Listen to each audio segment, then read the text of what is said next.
Sa lungsod ng Maynila, tahimik na naglalakad sa gilid ng kalsada sina Mario at Julio. Pareho silang 25 anyos at matalik na magkaibigan. Mula pa noong kabataan, lumaki sila sa hirap, kaya't sanay na silang maghanap ng diskarte para kumita ng kahit kaunting pera. Pare, ang hirap talaga ng buhay dito sa Maynila. Halos wala na tayong makain, ani Mario habang kinakalikot ang butas na bulsa ng kanyang kupas na pantalon. Oo nga Mario, sagot ni Julio na humihigop ng natitirang laman ng sachet ng kape. Pero alam mo, may narinig akong trabaho. Malaki raw ang kita. Napahinto si Mario. Talaga? Saan? Sa Sorsogon, sagot ni Julio na may bahagyang ngiti sa labi. May babuyan daw doon na nangangailangan ng mga tagapag-alaga ng baboy. Libre na raw ang tirahan at pagkain. Kailangan lang nating magbantay sa gabi at maglinis. Napaisip si Mario. Mukhang maganda nga yan kaysa magtiis tayo rito. Pero sigurado ka bang okay yun? Parang ang layo yata ng Sorsogon. Pare, mas malapit ang posibilidad ng kita kaysa sa gutom. Tara na, subukan natin, ani Julio. Hindi nagtagal, nakipag-usap sila sa may-ari ng babuyan na si Mang Delfin na naroroon sa Maynila upang kumuha ng mga trabahador. Matanda na si Mang Delfin, mga nasa 60 taong gulang at may malamlam na mga mata na tila laging nagmamatsyag. Agad niyang tinanggap ang dalawang magkaibigan. Malaking tulong kayo, aniya sa mabigat na busis. Pero isang paalala, huwag kayong gagaal sa gabi ha. Napatinginan ng magkaibigan, ngunit hindi na sila nagtanong pa na puno ng pananabik ang kanilang dibdib habang nag-aabang ng bus papuntang Sorsogon. Sa isip nila, ito ang bagong simula, ang pag-asa na magbabago ang kanilang buhay. Pagkaraan ng halos 12 oras na biyahe, narating ng magkaibigan ang liblib na baryo ng San Isidro, isang lugar sa Sorsogon na tila nakalimutan na ng panahon. Mabato ang kalsada at ang paligid ay puno ng mga matataas na punong kahoy na mistulang mga anino sa ilalim ng liwanag ng buwan. Ang bubuyan ni Mang Delfin ay nasa gitna ng baryo, malayo sa ibang kabahayan. Lumang-luma ang mga kulungan ng baboy, ngunit sapat ang laki nito upang maglaman ng dosi-dosinang hayop. Pinati sila ng mga tauhan doon, ngunit napansin ni Mario ang kakaibang katahimikan sa kanilang mga muka. Bakit? Parang lahat ng tao rito parang natatakot, tanong ni Mario kay Julio. Siguro mahihain lang sila pare, sagot ni Julio, pilit nang umingiti upang itago ang kaba. Pagdating ng gabi, agad silang pinatulog ni Mang Delfin sa isang maliit na kubo malapit sa babuyan. Kung ano man ang marinig niya, huwag kayong lalabas, babala ni Mang Delfin bago umalis. Hindi na muling nagtanong ang magkaibigan, bagamat nagtaka sila sa seryosong tono nito. Pagkalipas ng ilang oras, nagising si Mario sa isang kakaibang tunog, parang mga yabag na mabilis ang lakad at kaluskos ng mga dahon sa labas. Julio, blong niya habang niyuyugyog ang kaibigan. May naririnig ka ba? Unti-unting nagmulat ng mata si Julio. Wala. Natutulog lang siguro yung mga papoy, matulog ka na. Ngunit bago pa man sila makabalik sa pagtulog, isang matinis na sigaw ang bumasag sa katahimikan ng gabi. Parang galing ito sa di kalayuan, kasabay ng tunog ng isang matalas na bagay na tumatama sa kung anong matigas. Pare, ano yun? Nanginginig na tanong ni Mario. Hindi makasagot si Julio, nakatitig lamang siya sa bintana na tila ba may inaasahang lalabas mula sa dilim. Kinabukasan, tila walang nangyari. Ngunit napansin nila ang kakaibang tensyon sa mga tauhan ng babuyan. Walang gustong magsalita tungkol sa nangyari noong gabi. Sa kabila nito, inutusan pa rin sila ni Mang Delfin na magtrabaho. Habang nagwawalis si Mario sa paligid ng kulungan, napansin niya ang mga bakas ng dugo malapit sa isang sulok. "Pare, halika rito," tawag niya kay Julio. Nilapitan siya ng kaibigan. "Ano yan?" "Hindi ko alam. Pero parang may humila na kung ano rito," sagot ni Mario habang sinusuri ang mga marka. Hindi pa man nila natatapos ang pag-uusap, biglang lumapit si Mang Delpin. "Huwag niyong pakialaman yan," sabi nito sa mabigat na boses. Pagkaraan ng trabaho, lihim na kinausap nila ang isa sa mga tauhan, si Mang Andoy, na matagal na raw sa babuyan. "May mga nilalang dito sa baryo na hindi niyo pa kilala," sabi nito habang pabulong. "Mga aswang na mananabas. Hindi sila basta-basta pumapatay. Pinaglalaruan muna nila ang mga biktima bago tuluyang tabasin ang katawan." Nanindig ang balahibo ni Mario at Julio. Ngayong gabi, maghahanda sila sa anumang maaaring mangyari. Nagpatuloy ang araw na puno ng kaba. Sa dibdib ni Mario at Julio, kahit paabala sila sa pag-aalaga ng mga baboy, hindi maaalis sa kanilang isip ang sinabi ni Mang Andoy. Sa bawat sulok ng babuyan, tila nararamdaman nila ang malamig na titig ng isang hindi nakikitang nilalang. Pagdating ng gabi, muling binalaan sila ni Mang Delphin. "Huwag kayong lalabas. Kahit ano pang marinig niyo, tandaan niyo yan." Nasa loob na sila ng kanilang maliit na kubo nang magsimula ang kanilang usapan. "Pare, ano sa tingin mo? Totoo kaya yung sinabi ni Mang Andoy?" bungad ni Mario. "Tingin ko, dapat mag-ingat tayo. Hindi normal ang lugar na to, pero paano kung sinasadya nilang takutin lang tayo?" Hindi pa man natatapos ang usapan, biglang narinig nilang malakas na ungol mula sa babuyan. Agad silang napasilip sa bintana. Sa ilalim ng liwanag ng buwan, may aninong mabilis na gumalaw sa gitna ng mga kulungan. "Pare, nakita mo yun?" tanong ni Mario, halos hindi makapagsilita dahil sa takot. "Oo, pero tao ba yun? O hayop?" sagot ni Julio habang dahang-dahang hinahawakan ang gulok na iniwan ni Mang Delpin sa gilid ng pinto.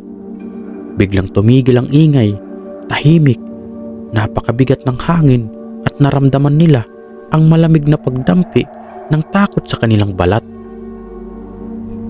Hindi nagtagal, narinig nila ang mga yabag na papalapit sa kanilang kubo. Mabilis na nagkubli sina Mario at Julio sa ilalim ng lamesa. Hawak-hawak ang gulok at isang kahoy na pamalo. Tila bumagal ang oras habang hinihintay nila ang susunod na mangyayari. Pagkatapos ng ilang sandali, may kumatok, isang mabigat at mabagal na pagkatok.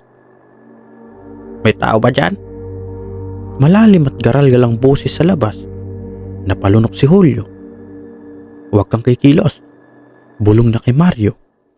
Biglang bumukas ang pinto. Sa kabila ng dilim, naaaninag nila ang hugis ng isang malaking nilalang. Matangkad, balingkinitan at may mga matutulis na kuko na nagliliwanag sa liwanag ng buwan.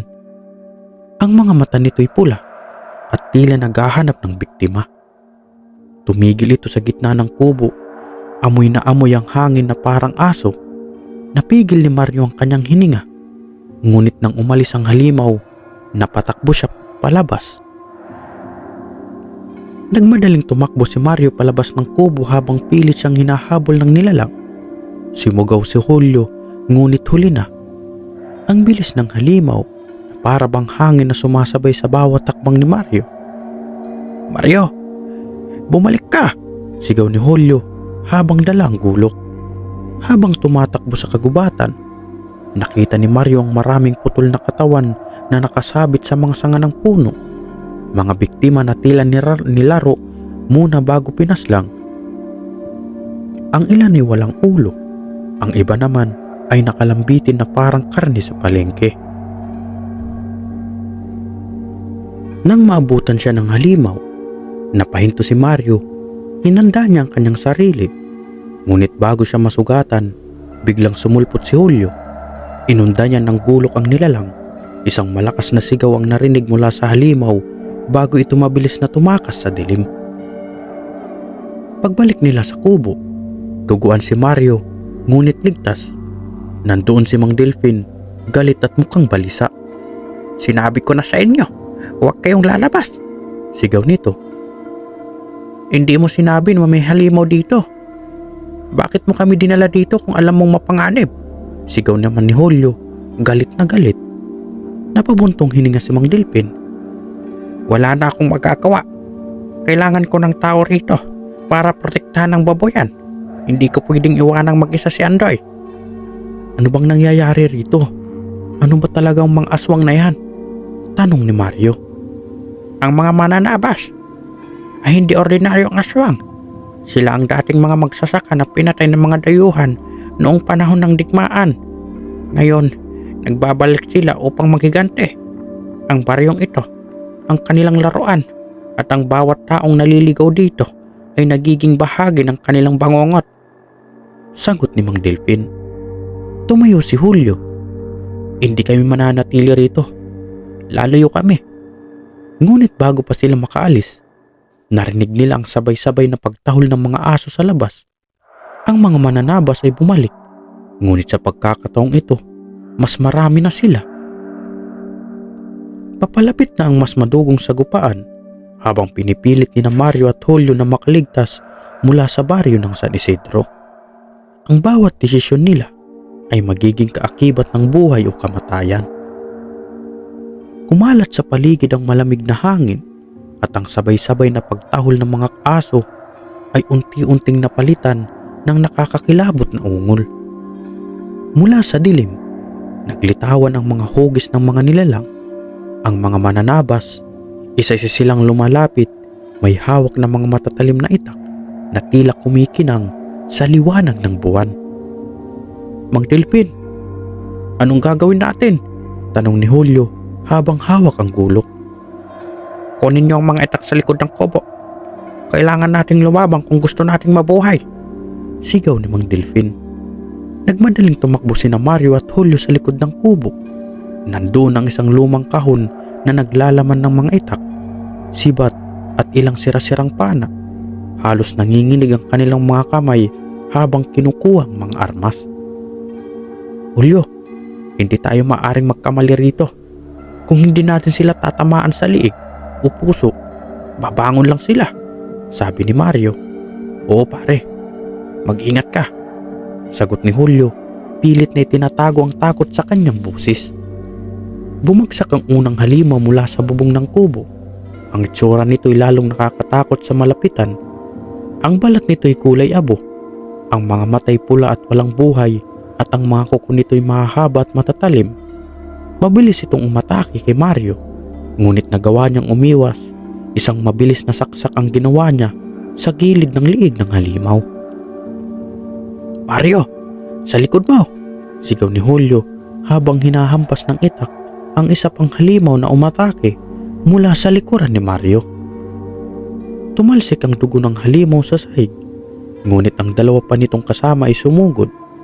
Hindi nagtagal, napilitan silang umatras sa loob ng baboyan habang patuloy na pinapaligiran ng mga mananabas ang kubo. Habang nagtatago sila sa likod ng mga kulungan, lumapit si Mang Delfin sa kanila. Ang mukha nito'y puno ng takot at pagsisisi. "May isang bagay akong hindi ko sinabi sa inyo," bungad nito habang hinihingal. "Ano na naman to, Mang Delfin?" tanong ni Julio, galit at pawisan. "Isasahin niyo ang target nila," bulong ni Mang Delfin. "Anong ibig mo sabihin?" tanong ni Mario, nanginginig ang boses. "Ang mga mananabas ay hindi basta pumapatay. Pinipili nila ang mga biktima batay sa dugo. Ang isa sa inyo ay may lahing may kinalaman sa kanilang pagkamatay noong araw." Biglang napatigil ang dalawa. Napatingin si Julio kay Mario. "Ako ba ang tinutukoy mo, Mario? O ikaw?" Walang nakasagot. Ang kanilang isipan ay puno ng mga tanong at kaba. Habang patuloy na umatake ang mga mananabas sa paligid, mabilis na ikininto ni Mang Delfin ang alamat ng baryo. "Noong panahon ng Hapon, Ang baryong ito ay pinagmalupitan ng mga dayuhan. Maraming magsasaka ang pinatay sa pamamagitan ng pagputol sa kanilang mga katawan. Ang iba sa kanila ay pinatay ng walang awa habang nanonood ang kanilang mga pamilya. Dahil sa matinding galit at paghihiganti, ang mga kaluluwa nila ay naging mananabas at hanggang ngayon, naghahanap sila ng mga taong may kaugnayan sa kanilang mapait na karanasan. Pero bakit kami? Wala kaming kinalaman sa nangyari noon, sigaw ni Mario. Hindi ko rin alam, pero ang dugong dalhin mo ay maaaring hindi mo na alam. May mga lihim na nakabaon sa pamilya ninyo, sagot ni Mang Delpin. Habang patuloy ang mga halimaw sa pagsasalakay, napilitan silang magplano ng depensa. Naglagay sila ng mga kahoy at bakal sa pintuan at bintana ng babuyan. Si Julio at Mario ay nagpalit ng pagbabantay habang si Mang Delpin at Mang Andoy ay naghanda ng mga bitag. Hindi tayo pwedeng magtago habang buhay. Kailangan nating tapusin ang lahat ng to, sabi ni Julio. Pero paano? Papatay nila tayo bago tayo makalabas ng paryo, sagot ni Mario. Mang Delpin, may alam ka bang paraan para matigil sila? Tanong ni Julio. May saglit na katahimikan bago sumagot si Mang Delpin. Ang tanging paraan ay sunugin ang lugar kung saan sila binuhay, ang abandonadong simbahan sa gitna ng kagubatan. Doon nagsimula ang sumpa. Mabilis na naghanda ang grupo. Nilagyan nila ng apoy ang mga sibat at nagdala ng mga gamit na maaaring magamit sa laban. Habang naglalakad patungo sa simbahan, ramdam nila ang bigat ng bawat hakbang. Ang paligid ay puno ng kaluskos at pag-ungol, tanda ng papalapit na mga halimaw. Habang naglalakad patungo sa simbahan, ramdam nila ang bigat ng bawat hakbang. Ang paligid ay napuno ng kaluskos at pag-ungol, tanda ng papalapit na mga halimaw. Pare, mag-ingat ka, bulong ni Julio kay Mario. Ikaw rin pare, sagot ni Mario habang mahigpit na hawak ang kanyang itak. Hindi pa man sila nakakalapit sa simbahan, biglang umatake ang isang grupo ng mga mananabas. Isa-isa silang umatake, mas mabilis at mas mabangis kaysa kanina. Pagkarating nila sa simbahan, nakita nila ang mga nakasulat sa pader. Gamit ang dugo, mga kakaibang simbolo at salitang hindi nila maintindihan. Sa gitna ng altar, naroon ang isang malaking itak na tila sinasamba ng mga halimaw. Ito ang sosi. Kung masisira natin ang itak na ito, mawawala ang kanilang lakas, sabi ni Mang Delpin. Biglang bumukas ang mga pintuan ng simbahan. Isa-isang pumasok ang mga mananabas, dala ang kanilang mga armas at mga nakakatakot na ngiti. Hawak! Sigaw ni Julio habang pinoprotektahan si Mario na sumugod sa altar. Ang malamlam na liwanag ng buwan ay nagbigay ng malamig na aura sa loob ng abandonadong simbahan. Nakapalibot sa grupo sina Mario, Julio, Mang Delpin at Mang Andoy ang mga mananabas, ang kanilang mga matang pula na nagkaalab sa galit at pagkagutom. Sa gitna ng altar, ang malaking itak na tila nagbabaga sa kislap ng dilim. Ang itak na iyon ang pinagmumulan ng sumpa ng baryo, ang susi upang tapusin ang pananakot ng mga halimaw. Huwag kayong sosoko, sigaw ni Mang Delpin. Walang pag-aatubiling sumugod ang mga mananabas. Napakabilis ng kanilang galaw, mga anino sa dilim na tila mahirap mahuli.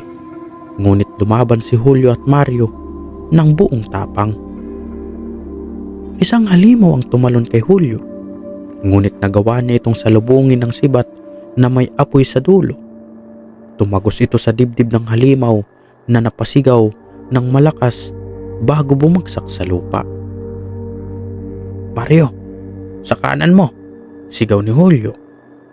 Nakaatake si Mario ng isa pang halimaw, ngunit mabilis itong nakaiwas at gumanti ng malalakas na palo ng itak.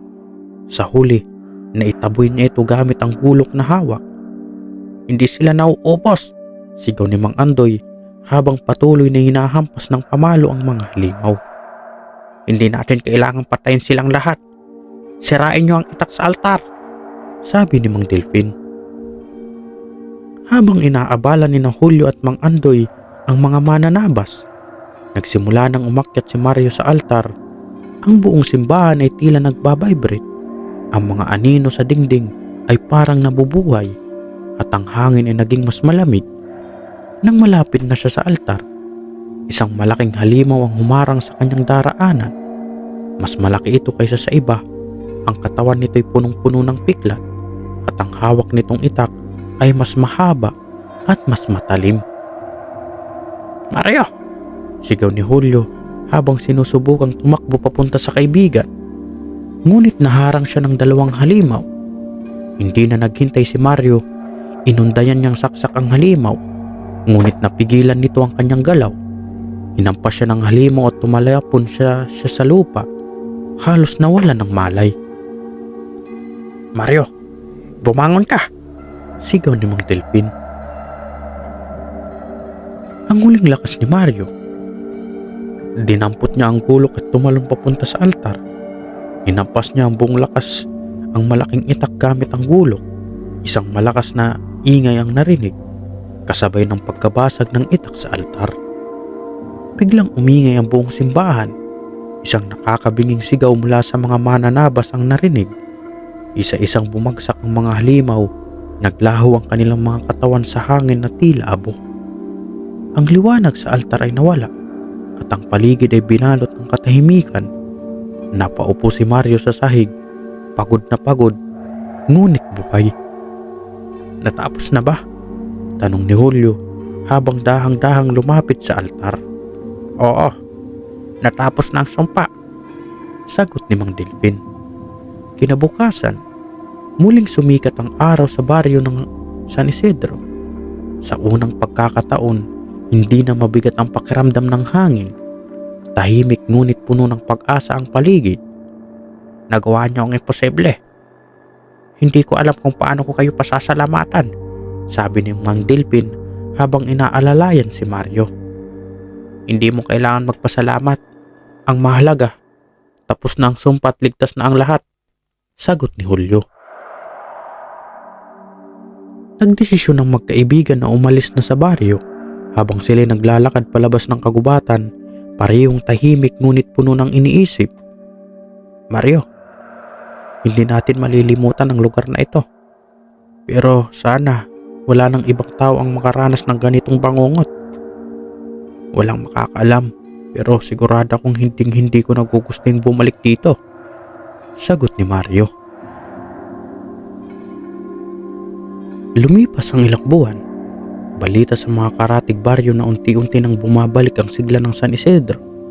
Ngunit ang mga kwento tungkol sa mga mananabas ay nananatiling lihim sa mga nakaligtas.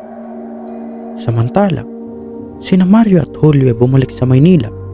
Dala ang mga sugat na hindi lang sa katawan kundi pati sa isipan. Ngunit dala rin nila ang tapang at karanasang nagpabago sa kanilang buhay. Sa isang gabi, habang nag-uusap ang magkaibigan, biglang nagsalita si Julio. "Mario, may napansin ka ba noong sinira mo ang itak? Para bang may boses bumubulong sa atin?" Napatingin si Mario sa kaibigan, ngunit hindi sumagot. Sa loob niya, alam niya ang sumpa ng baryo ay maaaring tapos na. Ngunit ang kadiliman nito'y nananatili sa kanilang alaala. Wakas,